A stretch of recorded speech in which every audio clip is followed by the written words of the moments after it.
That's Francois walking. So yeah, he's. But you know, again, he's. You know, there are some steeper little hits there. So we'll see. Yep, there he goes. So there you go, Francois. Go faster to shake off your entourage. But yeah, this comes with the territory of being an amazing trail runner at the leading, probably one of the strongest fields ever at a trail running race, and the strongest field ever at UTMB, and that is the traditional UTMB course. But due to concerns about weather conditions, that section has been removed, and they are going more like the OCC course, where they're going directly to Flagey. So it's a slight variation of the course. Yeah, look at the crowds here. The Col de Montets is super close to the main road. The people have parked up there at the kind of the old road, and they're all out now to look at the crowds. Wow. This is amazing. Yeah, that's fantastic. That's great. Oh, he's just coming up to the road now. Yeah, he is, yeah. They just off to the left, and then they bump onto a little side access road. And so he's nearing the top of the Col de Montets, probably another 200 meters. So yeah, again, there's a huge crowd out here at the Col de Montets. According to our notes, this is not 156.7, but this is a 152.8, which is the adjusted course distance based on the amendments to the from the original course. But that takes nothing away from the achievement that we have. So that so far has been kind of delivered by Francois Den. There he goes, a little bit of respite from the crowd. It's a slight downhill, so he can pick up the speed. And everyone's going to leave him alone a little bit now. So here we go, Francois Den. Yeah, he'll like that downhill. And this is just a buffed piece of trail right here. Three of those, three, four. Wow, look at Killian go here. There we go. We didn't see a ton of footage of Francois to know how he was moving. Yeah. I think Killian may, it just depends. I think he may shorten that gap a little bit with Francois. Hard to know. There's the guys with the colourful wigs that we saw yesterday on the course. So they're kind of adding a little bit of colour. Yeah, exactly. They're out for colour. Look at the crowds here. It's fantastic. On the way down now to Mont-Blanc, and then all the way into Argentier. Oh, man. Look at the crowd. It's fantastic.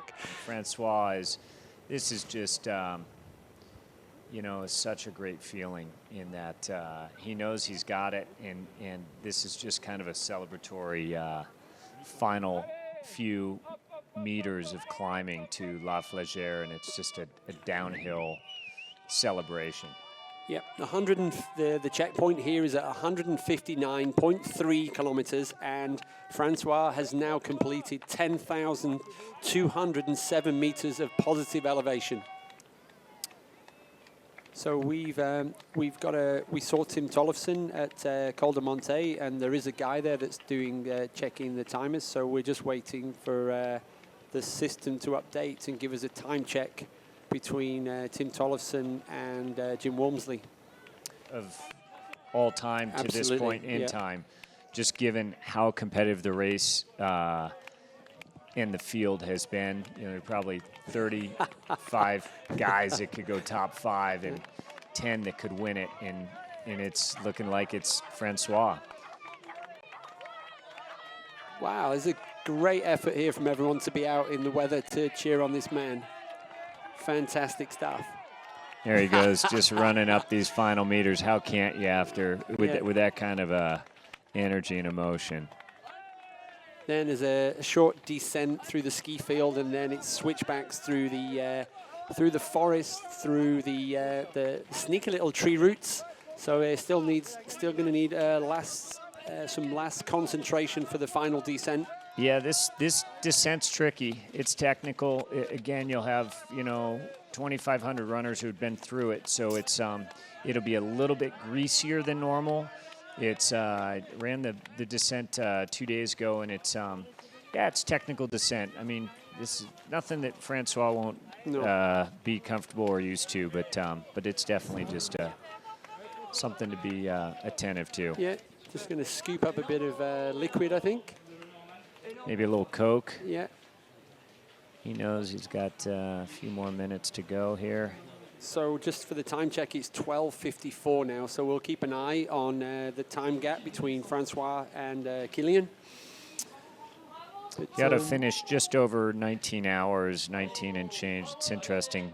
You know, Bowman, we call him the encyclopedia of sport because he's got every stat memorized. And here's Walmsley. Now the question is, can he catch Tollefson? Because he's Jim probably came through here. Right behind Jim Walmsley. Who is that? Right behind Jim Walmsley is that Xavier? Wow. That could be Xavier No Thévenard. kidding. Unbelievable. Oh, this is a fantastic race for.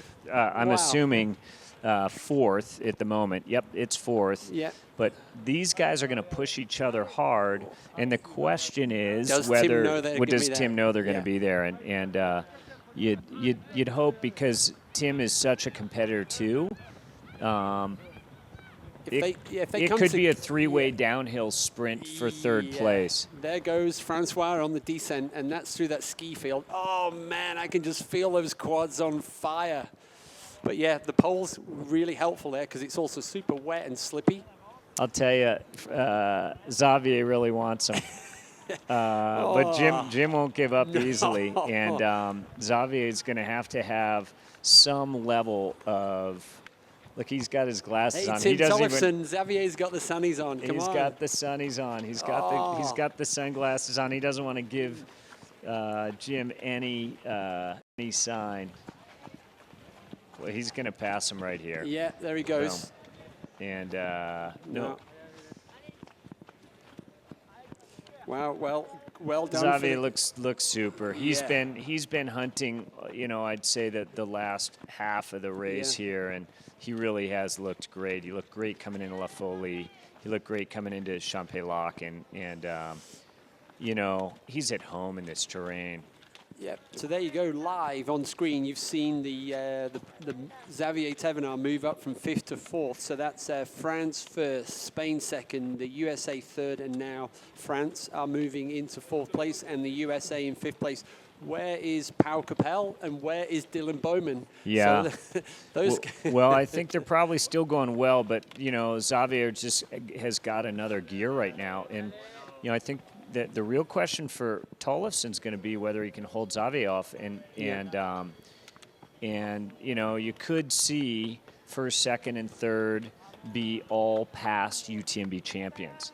So my guess is Xavier makes some time on Tim here. Yeah. The question is, does he make enough on him? And I don't think Tim, once he gets into a final downhill. Go on, Jim. Right on, Jim. Still respect. Digging deep, Yeah, and you know, exactly. he's going to get the gutted out award on the men's top 10 side for sure. This is an even gutsier kind of run and finish from Zach Miller's finish last year. No, absolutely. Just with how much of a collapse he really had in Champex and La Folie. Here's Dylan Bowman now on the climb. He looks good. He's got one pole, which is odd. I don't know whether that's, and he's got, it looks like Pau Capel there. Oh, yeah. I don't know whether he's got a broken pole there, or if he's just wanting to go with one pole. Yeah, we saw another runner early on last night with the one pole strategy, but as you say, Pau Capel right behind him. He's looking solid. Like, his legs are good, but he's definitely looking tired. Yep, and these two guys are teammates from Team the North Face. So yep, but and there's there's Dylan. He's like, yeah. Oh, he's got a second pole. Okay, he's like pulling going, it out. yeah. So Pau makes the pass, and Dylan can still know that he's solidly in a top 10 position. You know, he'd been running and probably tasting that fourth and third, tantalizingly close third place position. And Pau Capel now is probably sensing that he can maybe catch Jim Walmsley and go into the top 5. So yeah, this is not over yet. This is fascinating stuff, and it's I guess we'll Pau just takes luck a it. quick glance back to know that he's making some level of separation, which he is, and you know, all these guys are having heroic days. So I mean, this is, you know, to run into the top 10, you got to run.